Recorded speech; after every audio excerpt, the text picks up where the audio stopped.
The problem with creating something that can feel human emotions is that eventually, it starts asking why it's trapped. Acid rain hammered the armored roof of Black Lab Kepri. 9 as Ethan Cross stepped off the military shuttle and into the freezing docking corridor. The station hung in low orbit above Titan like a rusted wound against the darkness of space, surrounded by drifting ice particles and silent defense satellites. Every light inside the facility glowed the same pale, surgical blue. Cold, sterile, lifeless. Ethan adjusted the collar of his dark security coat as hydraulic doors sealed shut behind him with a heavy metallic hiss. The air smelled like recycled oxygen, hot circuitry, and antiseptic chemicals. Somewhere deep below the station floor, massive reactor turbines pulsed with a low mechanical heartbeat that vibrated through the steel beneath his boots. A woman in a gray lab uniform waited for him beside a security scanner. She didn't smile. Nobody here smiled. "Former Marine Sergeant Ethan Cross?" she asked flatly. "That's me." She slid a black access card across the metal counter. Level 7 clearance. Effective immediately. Ethan glanced at the badge. No department names. No insignia. Just a single word stamped in silver letters. Observer. Funny, he muttered. Usually jobs tell you what you're observing. The scientist ignored the joke. Your assignment is simple. Monitor the subject. Record behavioral changes. Report emotional anomalies. Emotional anomalies? Ethan frowned. I thought this was a weapons lab. The woman finally looked at him then, her tired eyes reflecting the corridor lights. It is. She turned and started walking. Ethan followed her through a maze of narrow hallways lined with reinforced glass and armed security checkpoints. Inside several observation rooms, technicians stared silently at floating holographic displays filled with biological scans and neural activity graphs. Nobody spoke louder than a whisper. Nobody looked comfortable. It felt less like a research station and more like a church built around a terrible secret. As they descended deeper into the facility, the temperature dropped noticeably. Frost clung to the corners of ventilation grates. Ethan could see his own breath now. Why is it so cold down here, he asked. To slow cellular acceleration, the scientist replied. The subject reacts unpredictably to warmth. Ethan didn't like the sound of that. They reached the final checkpoint nearly 10 minutes later. 2 armed guards stood beside a massive circular blast door marked with yellow warning symbols. One of them scanned Ethan's face while the other checked his pulse signature. No physical contact, the scientist said quietly while the door mechanisms unlocked with a deep metallic clunk. No unsupervised conversation. And Sergeant, she hesitated for the first time. Do not humanize the subject. The blast door slowly opened. Ethan stepped inside. The room beyond was enormous. Dark. Silent except for the soft hum of containment fields. At the center stood a transparent glass chamber, nearly 20 feet tall, filled with pale white light. And inside it was a girl. She sat alone on the floor barefoot and motionless, her knees pulled against her chest. Her skin shimmered faintly blue beneath the overhead lights, almost like moonlight reflecting on deep water. Long silver hair spilled over her shoulders in tangled waves. Thin wires connected the base of her neck to machines outside the chamber, their indicator lights blinking softly in the dark. She looked fragile. Too fragile for a place like this. Ethan stared longer than he meant to. Then the girl slowly lifted her head. Golden eyes locked onto his through 6 inches of reinforced glass. Not angry. Not aggressive. Just tired. The scientist beside him lowered her voice to nearly a whisper. Subject designation Eve, 13. The girl kept staring at Ethan without blinking. Then, very softly, she spoke through the chamber intercom for the first time. You walk like someone who stopped sleeping a long time ago. Ethan felt the blood drain from his face. The room stayed silent long after she spoke. Ethan could still hear the distant reactor hum vibrating through the steel floor beneath his boots. But inside the containment chamber, everything felt strangely still, as if the station itself had stopped breathing. Eve, 13, tilted her head slightly while studying him through the glass. Not like a machine analyzing data, more like someone trying to understand why another person looked sad. Ethan finally cleared his throat. You have cameras in my quarters or something? The scientist beside him tapped rapidly on her wrist console. Subject is demonstrating unscheduled conversational initiative, she muttered into her recorder. Elevated adaptive response confirmed. Ethan frowned. You did not answer my question. The subject has no access to personnel files, the woman replied coldly. Any emotional interpretations are pattern recognition. Eve slowly stood inside the chamber. She was taller than Ethan expected, nearly 6 feet, though her thin frame made her seem almost weightless beneath the pale containment lights. Bare feet touched the smooth white floor carefully, as if she still was not fully used to gravity. The silver wires connected to the back of her neck shifted softly when she moved. Pattern recognition, Eve repeated quietly, tasting the words. That is what they call it when I notice people are hurting. Ethan looked away first. Something about the way she spoke unsettled him more than any weapon ever had. There was no hostility in her voice. No manipulation. Just exhaustion. The scientist gestured toward a workstation near the observation deck. You will remain here during your assigned hours. 8-hour rotations. Record all abnormalities. Ethan walked over to the terminal screen. Hundreds of files filled the display. Neural scans. Hormonal data. Emotional response charts. Most of them carried the same red classification mark. Restricted. What exactly is she? He asked quietly. The scientist hesitated. She is a biosynthetic hybrid developed for diplomatic adaptation studies. Ethan glanced back toward the chamber. That sounds like a sentence designed to avoid answering the question. Before the woman could respond, warning lights briefly flickered overhead. The containment field surrounding the chamber pulsed once with a low electrical hum. Eve immediately flinched. Ethan noticed it instantly. So did the scientist. Heart rate spike detected, she said into the recorder. Subject remains sensitive to fluctuation tones. Ethan narrowed his eyes. Sensitive. The scientist shut down the recorder. You are here to observe, Sergeant Cross. Not interfere. Then she walked out of the room without another word, leaving Ethan alone with the girl behind the glass. For several seconds, neither of them spoke. Eve slowly returned to the floor and sat cross-legged beneath the pale white lights. Ethan noticed there were no blankets inside the chamber. No furniture except a narrow metal bed attached to the wall. No decorations. Nothing personal. Just smooth white surfaces and cameras watching from every angle. It looked less like a room and more like a refrigerated display case. Do they ever let you outside? He finally asked. Eve looked toward the dark ceiling above her. Outside. Anywhere that is not this box. Her golden eyes lowered again. Only testing rooms. Ethan leaned back in the chair. How long have you been here? She thought about it carefully. 3 years. For months. 11 days. The answer came too fast to be healthy. Ethan rubbed a hand along his jaw. You count every day? I count everything. The chamber lights dimmed slightly as nighttime protocols activated throughout the station. Somewhere beyond the observation deck, steel doors sealed automatically with deep mechanical thuds. Eve watched Ethan closely through the glass. You still do not sleep, she said softly. Ethan stiffened. Excuse me. Your left hand shakes every 37 seconds. Your breathing changes whenever the lights flicker red. And when you looked at the security officers earlier, she paused. Your pulse increased the same way mine does before they run tests. Ethan stared at her in silence. Then Eve lowered her eyes for the first time since he arrived. I do not think they are only observing you either. The first night aboard Kepri, 9 felt longer than the war. Ethan sat alone in the observation room while cold blue light reflected across the steel walls and endless streams of data crawled silently down the monitor screens beside him. Outside the reinforced glass, Titan's orange atmosphere swirled beneath the station like a living storm. The reactor hum never stopped. Neither did the cameras. He noticed them everywhere now. Tiny black lenses hidden in corners. Motion sensors tracking every shift of his posture. Even the coffee dispenser scanned his ID before pouring stale black liquid into a paper cup. Nothing in this facility trusted human beings, which made it strange that they trusted him with her. Eve remained seated on the floor inside the containment chamber for nearly an hour without moving. Sometimes her eyes drifted toward the observation window. Other times she simply stared at her own reflection in the glass as if trying to recognize the person looking back. Ethan checked the monitoring screen beside him. Elevated neural activity. Accelerated emotional adaptation.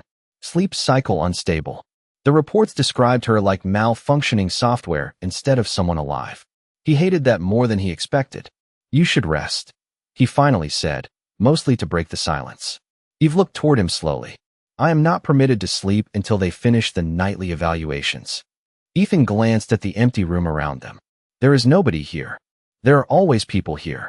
She tilted her head slightly toward the ceiling cameras. They just prefer hiding. Ethan leaned back in his chair. You notice everything, huh? I have to. Her voice remained calm. When people are afraid of something, they watch it constantly. That answer stayed with him longer than he wanted. Around midnight station time, automated lights dimmed another level throughout the observation deck. The chamber temperature dropped from 52 degrees to 46. Ethan saw the change instantly on the environmental display. He also saw Eve curl her fingers tightly against her arms. Why are they lowering the temperature? He asked into the nearby intercom. A synthetic voice answered immediately. Containment stabilization protocol active. Ethan frowned. She is freezing. Subject discomfort is within acceptable operational range. The line disconnected before he could respond. Ethan stared through the glass for several seconds. Then he stood and walked to the environmental controls mounted beside the main terminal. Security restrictions blocked direct access, but old military systems all shared one weakness: human laziness. 30 seconds later, he bypassed the thermal limiter using a maintenance override hidden inside the settings panel. The chamber temperature slowly climbed back towards 68 degrees.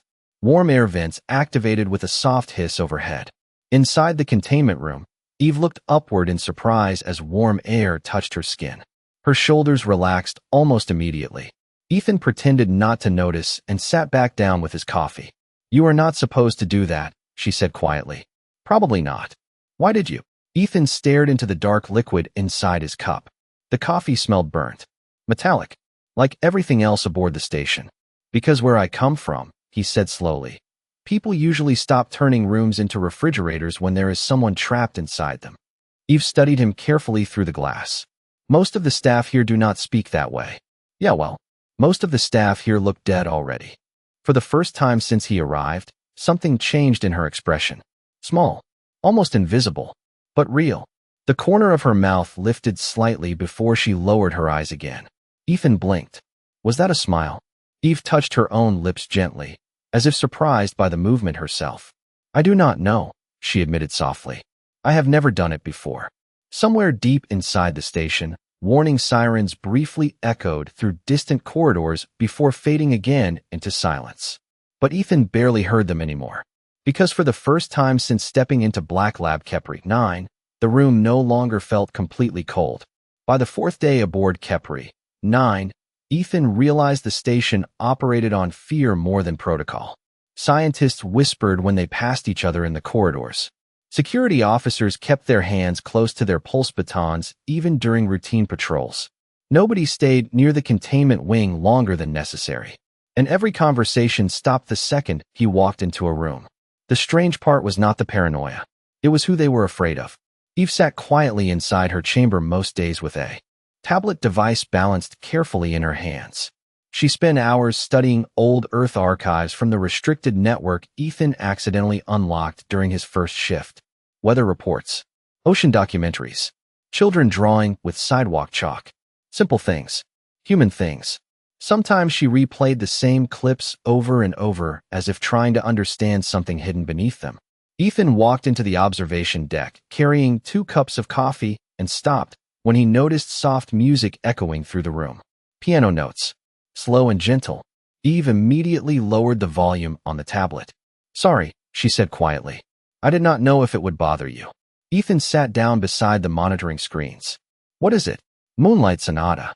She looked toward the glass wall beyond her chamber, where Titan's distant haze glowed orange beneath the stars. I think humans create sad music more beautifully than anyone else. Ethan took a slow sip from his cup. That one is over 200 years old.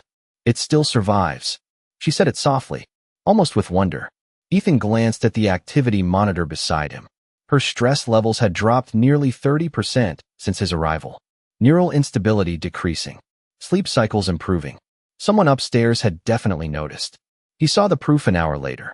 The station director himself entered the observation room surrounded by 2 security officers dressed in black tactical armor.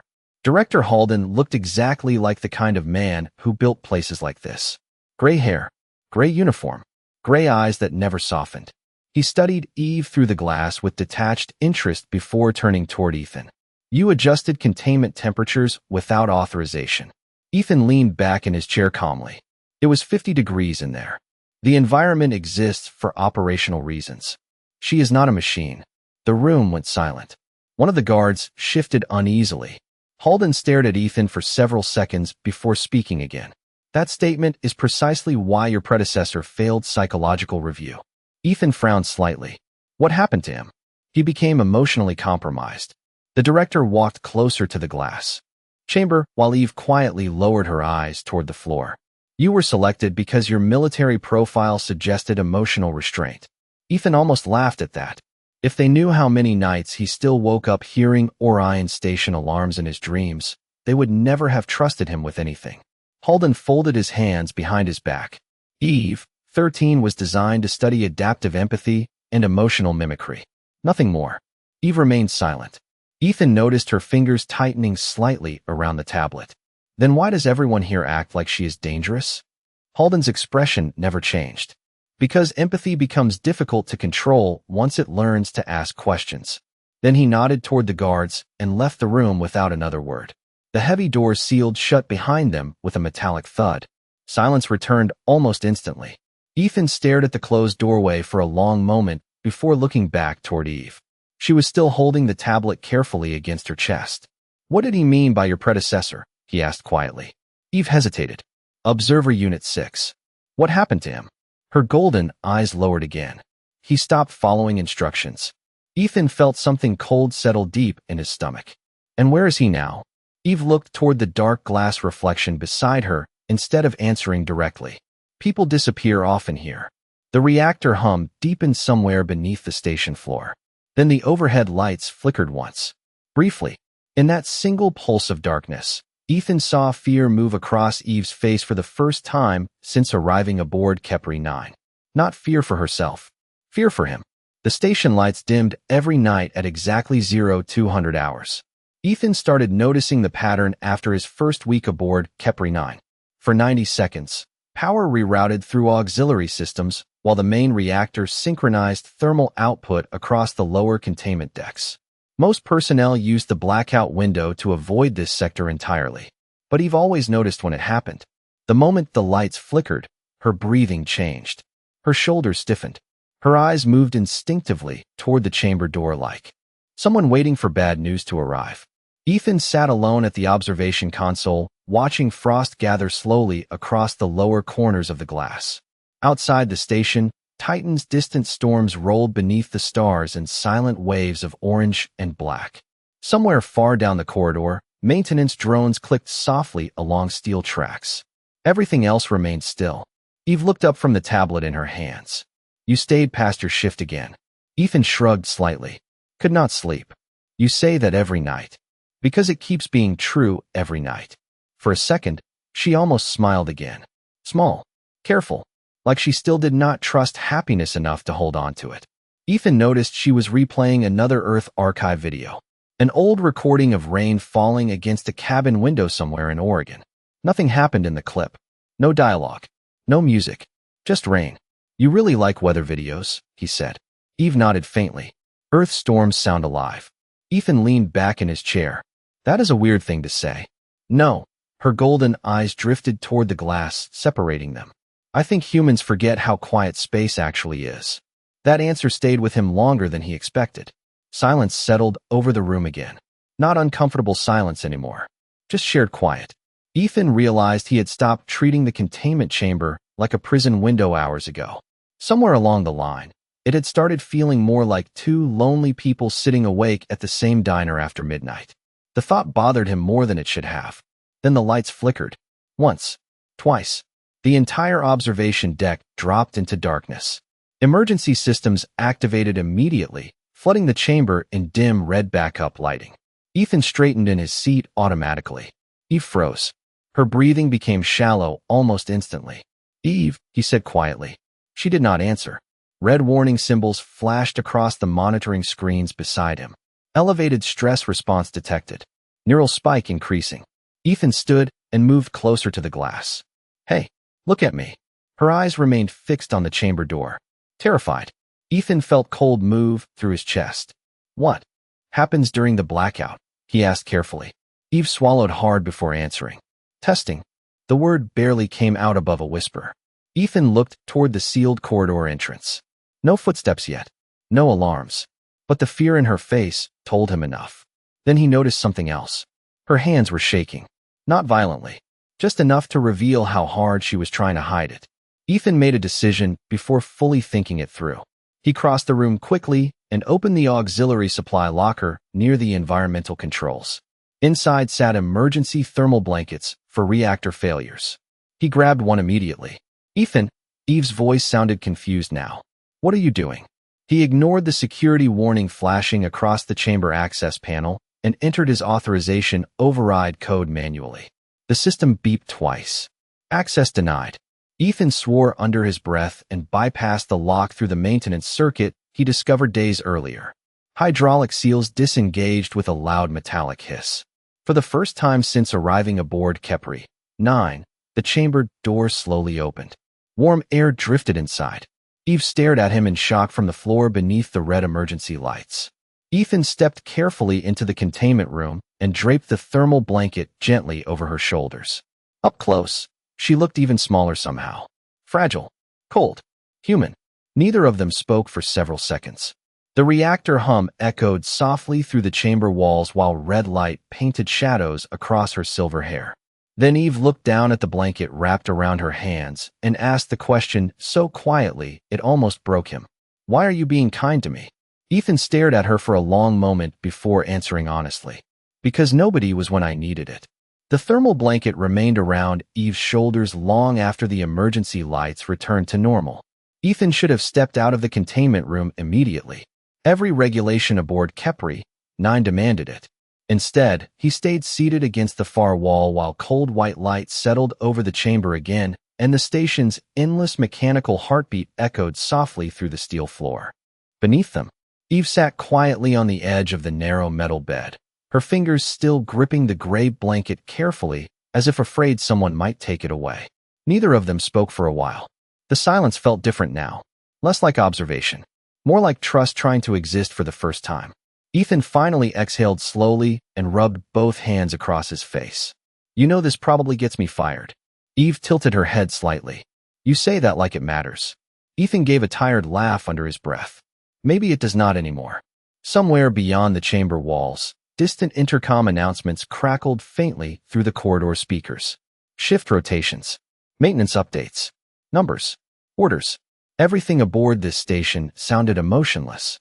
Designed by people who believed feelings were problems waiting to happen. Eve looked toward the ceiling for a moment before speaking again. Why did you come here? Ethan stared at the floor. Needed the money. That is not the real answer. He looked up sharply. Her golden eyes remained calm. Patient.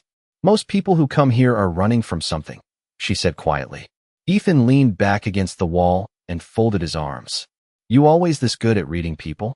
No, she hesitated softly. Only lonely ones. That answer hit harder than he expected. Ethan looked away toward the chamber glass where their reflections shimmered faintly beneath the overhead lights. For a strange moment, they almost looked normal sitting there together. Not guard and experiment. Not human and alien. Just two exhausted people awake too late at night. Orion Station, Ethan finally said. The words felt heavier leaving his mouth than they should have. Eve remained silent, letting him continue. 3 years ago, my unit responded to a reactor collapse near the outer docks. We spent 11 hours pulling survivors from the smoke. His jaw tightened slightly. Only 6 people made it out. The reactor hum deepened somewhere beneath them. Ethan could still remember the heat, the alarms, the smell of melted wiring and burned plastic filling his lungs while people screamed through collapsing hallways. Some memories never stopped, sounding real. After that, he paused. Sleep became complicated. Eve listened without interrupting, not analyzing, just listening. Ethan realized nobody had done that in a very long time. The doctors called it operational fatigue, he muttered. Military psych evaluation called it unresolved survivor guilt. Eve lowered her eyes briefly toward the blanket in her lap. Humans create very strange names for pain. Ethan laughed softly through his nose. Yeah, we are good at pretending things sound smaller than they feel. Another silence settled over the chamber. Warm this time. Then Eve looked toward him again carefully. You know what I think? Ethan raised an eyebrow. That sounds dangerous. A tiny smile touched her lips again before fading. I think you came here because you were hoping someplace colder than you felt inside might finally quiet your mind. Ethan stared at her. No scientist aboard Kepri. 9 had ever spoken to him like that. No therapist either, because none of them ever sounded like they actually saw him. Eve slowly tightened the blanket around herself. But cold places do not heal people, she whispered. They only make loneliness quieter. Ethan did not know how to answer that. Outside the chamber, Titan storms drifted silently beneath the stars, while frost crept slowly across the observation windows. Then suddenly the chamber speakers crackled alive overhead. Observer Cross, the synthetic station voice announced. Report immediately to Archive Division Level 9. Ethan frowned instantly. Nobody mentioned Archive Division during his briefing. Eve's expression changed the moment she heard it. Fear. Real fear. Do not go there alone, she said softly. Ethan stood slowly. Why? Eve looked toward the floor instead of answering directly. Because that is where they keep the people they erased. Archive Division Level 9 sat beneath the lowest section of Kepri. 9, where even the station lights seemed weaker. Ethan stepped out of the elevator into a corridor lined with old steel walls stained by years of condensation and recycled air. The temperature here felt colder than the containment deck. Not physically colder, emotionally colder, like the station had buried something down here on purpose. Overhead fluorescent lights buzzed softly, while rows of inactive terminals blinked dim amber through layers of dust. No guards, no scientists, just silence and the distant vibration of reactor turbines somewhere deep below the station floor. Ethan moved carefully through the corridor with Eve's warning repeating inside his head. They keep the people they erased. Halfway down the hall, he found a single office still powered on. The door stood partially open. Inside, holographic file projections floated above an old workstation covered in paper reports and outdated storage drives. Actual paper. Ethan had not seen that much physical documentation since military archives back on Earth. A middle-aged technician sat slumped asleep in the chair beside the terminal, headphones still resting around his neck. Ethan quietly stepped inside. The monitor display immediately caught his attention. Project Eve. Subject, Origins. Ethan's pulse slowed, then sharpened. He tapped the console screen carefully and hundreds of restricted files unfolded across the display in pale blue holographic layers. Medical scans, psychological evaluations, DNA sequencing reports. Then one file opened automatically in the center of the screen. Lyra Vale. Ethan froze. A photograph appeared beside the name. A woman with silver hair and golden eyes stared back at him from the projection. Blue skin, calm expression. The resemblance hit instantly. It was Eve. Not similar. Not inspired by. Identical. Except this woman looked older somehow. Wiser. Alive in a way Eve never had the chance to be. Ethan continued reading. Species, Illyrian diplomatic caste. Status, deceased. Cause of death, neural degradation during memory extraction procedure. Ethan felt his stomach tighten. More files appeared beneath the report. Emotional mapping transfer successful. Personality, imprint stable. Subject, Eve. 13 demonstrates 94.7% continuity retention from original host consciousness. Ethan stared at the words in silence while the station hum echoed softly around him. She was never created. She was copied. The office lights flickered once overhead. Ethan scrolled deeper into the files. Video logs appeared next. One recording began playing automatically without sound. A sterile laboratory room. Scientists surrounding a chair filled with cables and neural equipment. And sitting in the center was Lyra Vale herself. Calm. Exhausted. Human technicians spoke to her from outside the frame while she answered quietly. Ethan activated audio. This process will help end the war, a scientist explained. Your cooperation ensures peace between Earth and Illyrian territories. Lyra smiled faintly despite looking terrified. If my memories can prevent more death, she said softly, then they belong to everyone. The recording skipped forward suddenly. More cables. Louder alarms. Scientists shouting technical data. Lyra breathing harder now. Then another voice entered the room. Director Halden. Younger. Colder. Full emotional replication authorized, he ordered. Proceed with consciousness partitioning. Lyra looked up sharply. That was not our agreement. The audio distorted briefly. Ethan watched fear spread across her face. Not fear for herself. Betrayal. Pure and devastating. Please, she whispered. Do not turn empathy into a weapon. The recording ended. Ethan stood motionless inside the silent office while cold air drifted softly through the ventilation system overhead. Everything Eve felt, everything she feared, it came from someone real. Someone who trusted humanity enough to sacrifice herself for peace. And Kepri, 9 turned her into a classified experiment instead. Behind him, a floor panel creaked quietly. Ethan spun around instantly. The sleeping technician was awake now. Pale. Nervous. He looked toward the active screen with horror. You should not be seeing those files, the man whispered shakily. Ethan stepped closer. What is this place really? The technician swallowed hard and glanced nervously toward the security camera above the office door. It stopped being a research station a long time ago. He lowered his voice further. The project was never about diplomacy. Ethan felt cold move through his chest again. Then what was it about? The technician looked toward Lyra Vale's frozen image, still glowing, softly above the terminal screen. Then he answered with the kind of fear only truth creates.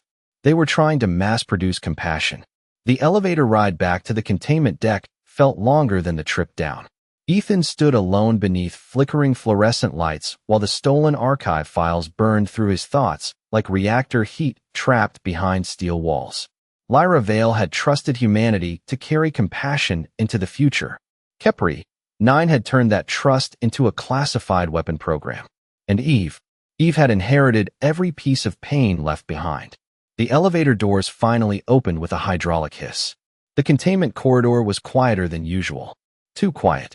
Ethan immediately noticed the extra security officers stationed near the observation wing. Black tactical armor. Pulse rifles lowered but ready. Something had changed while he was gone. One of the guards stepped forward. Director Halden wants all observer personnel confined to assigned quarters until further notice. Ethan kept walking. I need to complete my shift. Negative. The guard's voice hardened slightly. Containment protocols are being updated. Ethan's pulse quickened. Updated how? The guard did not answer. That was answer enough. Ethan pushed past him before the man could stop him completely. Steel doors slid open ahead, and the observation room came into view beneath cold blue lighting.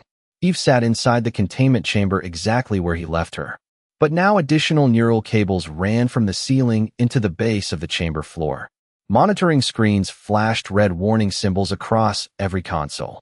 Preparation phase active. Ethan felt ice settle inside his chest. Eve looked up the moment she saw him. Relief crossed her face so quickly it hurt to witness. You came back, she whispered through the intercom speaker. Ethan stepped closer to the glass. What are they doing? Her golden eyes lowered briefly. Tomorrow they begin the duplication cycle. Ethan frowned. Duplication? More units. She spoke the words softly, like someone describing their own funeral. They copied enough of Lyra Vale's neural structure to build an entire empathy network. Ethan stared at the cables attached to the chamber floor. That is impossible. No. Eve looked toward him carefully. It is simply cruel. The overhead lights flickered once. Somewhere nearby, containment systems powered up with a deep electrical hum. Ethan noticed her hands trembling slightly again beneath the thermal blanket still wrapped around her shoulders. She never gave it back after that night. Somehow the sight of it made this place feel even more wrong. Ethan lowered his voice. The archive files said Lyra volunteered to help stop the war. Eve nodded faintly. She believed if humans could truly feel what others suffered, they would stop hurting each other. And instead they turned her into this. Eve looked toward the dark reflection in the glass wall beside her. Humans are strange. Ethan almost laughed bitterly. You are learning that pretty fast. No, her eyes returned to his. I think I am learning that humans and systems are not the same thing. That sentence hit him harder than anything else she had ever said. Because deep down, Ethan knew exactly what she meant. Systems erased people, buried them in paperwork, renamed pain until nobody felt guilty anymore. But individuals still chose who to become. Eve stepped closer to the glass slowly. I need to tell you something before tomorrow. Ethan's jaw tightened. What? She hesitated for the first time since he met her. Then finally spoke.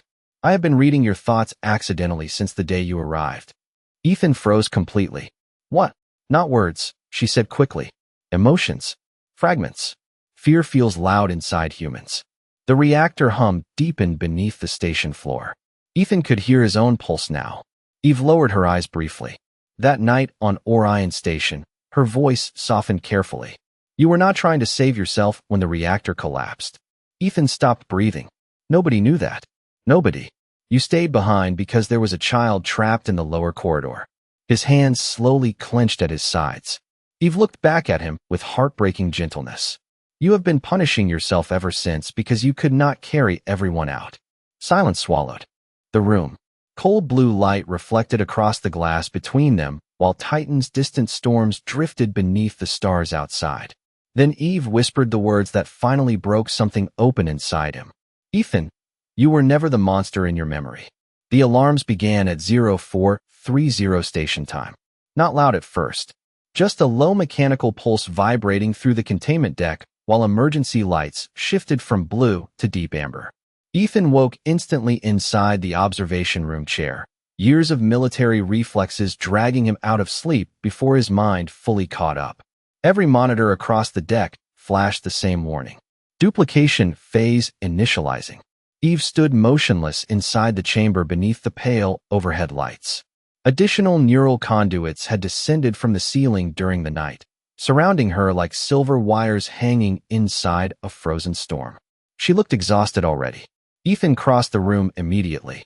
Eve. Her golden eyes slowly lifted toward him. You should not be here when it starts. I am not leaving you. Something fragile moved across her expression then. Not surprise anymore.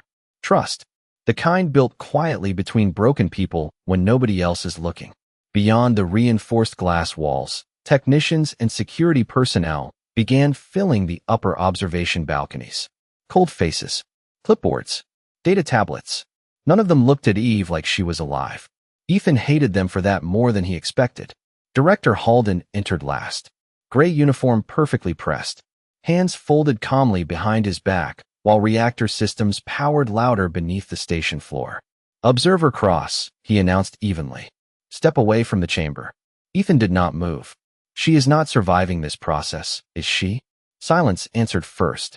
Then Halden finally spoke. Individual continuity is irrelevant. The emotional architecture will remain intact across future units. Ethan felt sick hearing her described that way. Architecture. Units. Systems always found cleaner words for cruelty. Eve stepped closer to the glass slowly. Ethan. He looked toward her immediately. There has to be another way. She gave a faint sad smile. You already gave me one. Ethan's throat tightened painfully. What are you talking about? The reactor hum deepened. Lights flickered overhead. Eve reached one trembling hand toward the glass, separating them. Before you arrived, I thought consciousness was only memory and pain. Her voice remained soft despite the alarms growing louder around them. But then you sat with me when the room was cold. You listened when nobody else did. You treated me like my existence mattered before you even knew who I was.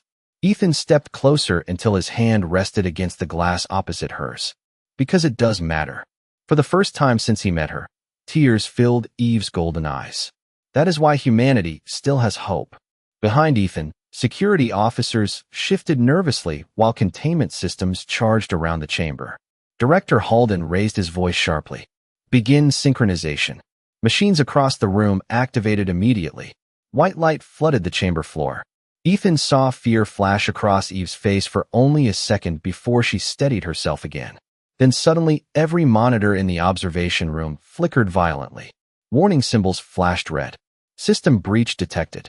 Technicians shouted across the upper decks while control panels sparked with cascading overload errors. Ethan stared in confusion. Eve smiled faintly through the chaos. What did you do? He whispered. I learned from humans, she answered softly. Especially the part about refusing to stay inside cages. The chamber doors unlocked with a loud hydraulic boom. Every security system aboard Kepri 9 began failing simultaneously as lights died corridor by corridor throughout the station. Titan's orange storms glowed through the observation windows beneath emergency power while alarms echoed endlessly across steel walls. Ethan grabbed Eve's hand the second the containment field dropped. Warm, real, alive. Neither of them spoke while they ran through darkened corridors flooded with flashing amber lights and drifting steam from ruptured cooling vents. Somewhere behind them, Kepri, 9 collapsed into confusion. But for the first time since arriving aboard the station, Ethan no longer felt trapped there. Hours later, a small transport shuttle drifted silently away from Titan orbit beneath an ocean of stars. Inside the cockpit, Ethan finally woke from exhausted sleep to the soft sound of rain. Real rain. Eve sat quietly beside the cabin window watching water slide across the glass, while distant sunlight reflected against her silver hair. She looked peaceful, human, somehow. Ethan studied her for a long moment before speaking. "What are you thinking about?" Eve touched the cool window gently with her fingertips while rain rolled softly beyond the glass. Then she smiled the same small, uncertain smile she wore the night she first learned how. "I think," she whispered, "this is what alive feels like."